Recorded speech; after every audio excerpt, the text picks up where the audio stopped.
Sekarang gue mau bahas tentang pertidaksamaan nilai mutlak. Untuk menyelesaikan soal-soal pertidaksamaan nilai mutlak, lu itu seenggaknya harus paham ya, atau lu hafalin nih 4 sifat yang udah gue sediain di sini. 1, 2, 3, dan 4. Jadi yang pertama, kalau lu punya nilai mutlak dari X kurang dari A, dengan A itu konstanta gitu ya, maka penyelesaiannya adalah negatif A kurang dari X kurang dari A.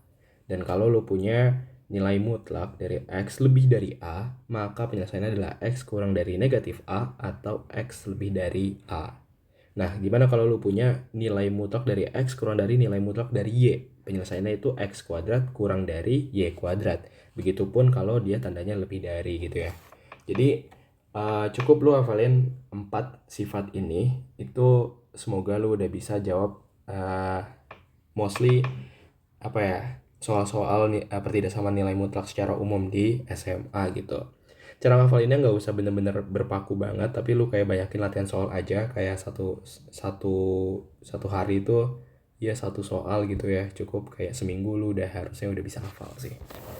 Jadi nggak usah berpaku banget, soalnya apa? Soalnya MTK itu bukan ilmu menghafal ya. Jadi ya gitu lah.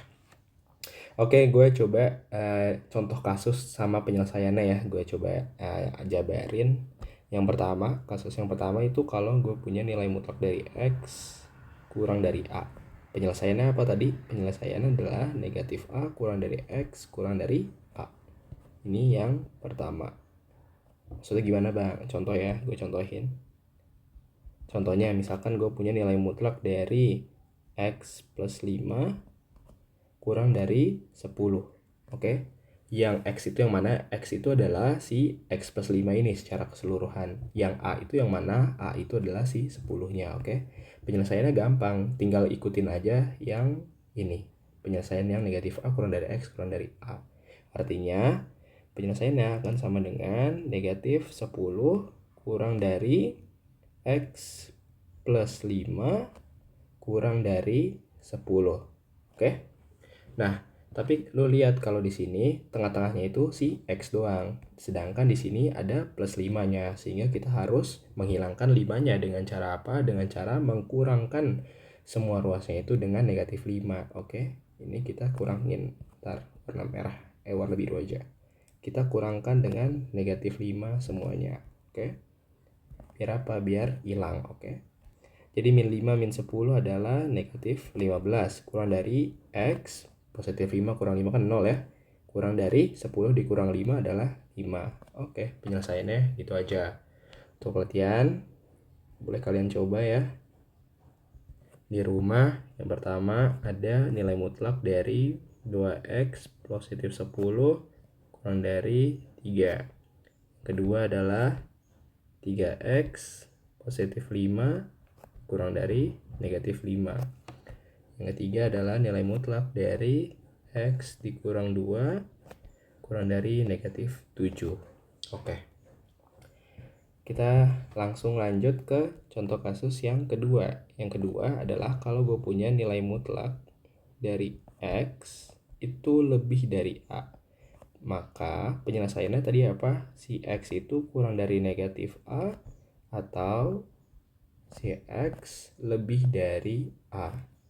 Ini untuk yang kedua. Contohnya gimana? Gampang aja ya. Kayak tadi juga mirip-mirip lah. Misalkan gue punya nilai mutlak dari X plus 5 gitu ya. Kita pakai yang sama dulu aja. Lebih dari 10 misalnya. Ya udah, penyelesaian yang pertama nih ya, yang A. Katanya si X itu kurang dari negatif A. Artinya X positif 5 kurang dari negatif 10. Nah, terus si X-nya itu artinya X kurang dari negatif 10 dikurang 5. Artinya X-nya kurang dari negatif 15. Penyelesaian yang kedua gimana? Penyelesaian yang kedua, si X plus 5 katanya lebih dari A. A-nya itu si 10. Artinya si X-nya lebih dari 10 dikurang 5. X lebih dari 5. Jadi si jawabannya itu adalah X kurang dari min 15 dan X lebih dari 5. Oke. Untuk yang ketiga ya. Yang ketiga. Oh iya, lupa. Latihan soalnya dulu. Latihannya latihannya 3 soal juga.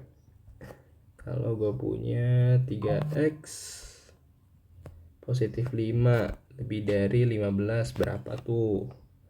Sini nilai x nya, misalkan punya nilai mutlak dari negatif min 2x positif 1 lebih dari 8 berapa x nya. Selanjutnya nilai mutlak dari 3x negatif 4 lebih dari negatif 7. Oke, tolong dikerjakan. Kalau ada pertanyaan, tanyakan di kolom komentar. Selanjutnya ada yang ketiga ya. Yang ketiga ini gue gabungin aja sama yang keempat. Misalkan kalau gue punya nilai mutlak dari x itu lebih dari nilai mutlak dari y. Penyelesaiannya tadi gimana? Si x kuadrat akan lebih besar dari y kuadrat. Ini berlaku juga kalau nilai mutlak dari x kurang dari nilai mutlak dari y. Maka penyelesaiannya x kuadrat kurang dari y kuadrat. Oke. Nah, contoh soalnya gimana? Oke. Contoh soalnya misalkan gue punya nilai mutlak dari x plus 3 akan kurang dari nilai mutlak dari x plus 1 min 2x. Oke.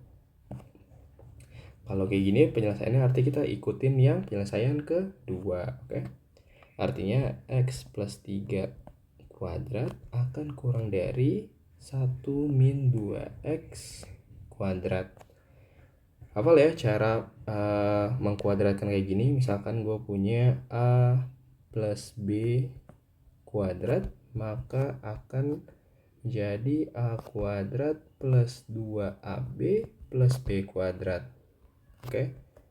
Begitupun kalau gue punya a kurang b kuadrat akan menjadi a kuadrat min 2ab positif b kuadrat. Jadi ini tolong diingat ya, karena biasanya sering keluar gitu kalau di SMA.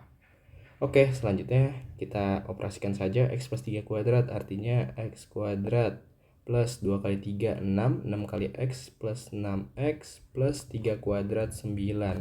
Kan kurang dari 1 kuadrat itu 1 ya. Terus 2 kali min 2x min 4x. Min 4x kali 1 ya min 4x.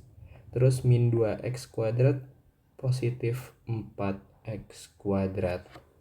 Oke, sekarang kita pindahin ruas ya. Kita pindahin semua ruasnya ke kiri. Jadi x kuadrat negatif 4x kuadrat plus 6x positif 4x plus 9 kurang 1 kurang dari 0. Oke. X kuadrat min 4x kuadrat jadi min 3x kuadrat plus 6x plus 4x jadi plus 10x plus 9 dikurang 1 jadi plus 8 kurang dari 0.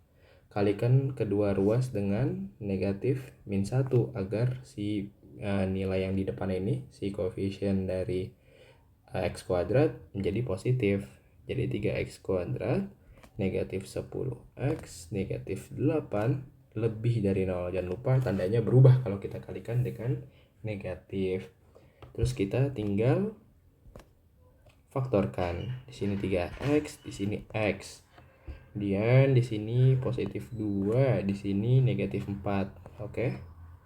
Cara ngeceknya gimana? Ini cara ngeceknya gini ya. Kalau 2x ini kan dikali 2x ya. 3x kita kali dengan min 4 jadi min 12x. Nah, ini kalau kita tambah 2x tambah min 12x jadi min 10x. Kalau hasilnya sama dengan yang di tengah, artinya benar pemfaktorannya. Nah, sama kan.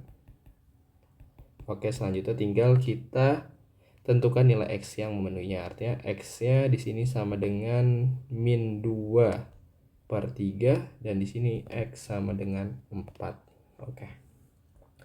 Step pertama kelar. Step selanjutnya kita tentukan dengan garis bilangan ya.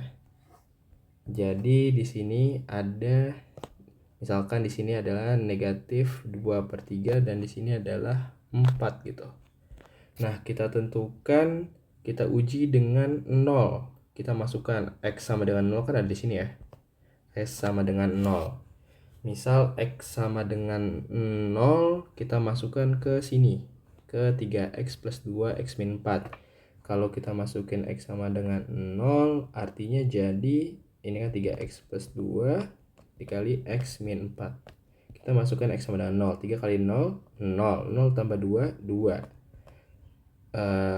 X kurang 4, 0 kurang 4, negatif 4. Artinya di negatif 8 dia bernilai negatif. Artinya di daerah 0 ini dia nilainya negatif. Sebenarnya kalau udah kayak gini, kita langsung aja dia pasti selang-seling. Jadi ini positif, negatif, positif gitu. Kalau mau dicek boleh di sini misalnya X sama dengan 5, di sini misalnya X sama dengan negatif 2 gitu bisa juga. Nah, terus kita lihat di sini tandanya itu lebih dari kan? Lebih dari. Artinya kalau lebih dari itu lebih dari maknanya itu kita ambil yang positif. Kalau kurang dari kita ambilnya yang negatif. Oke. Artinya karena dia lebih dari kita ambil daerah yang positif di sini. Oke, jadi ini adalah daerah himpunannya. Artinya himpunannya adalah X kurang dari min 2/3 atau X lebih dari 4 gitu.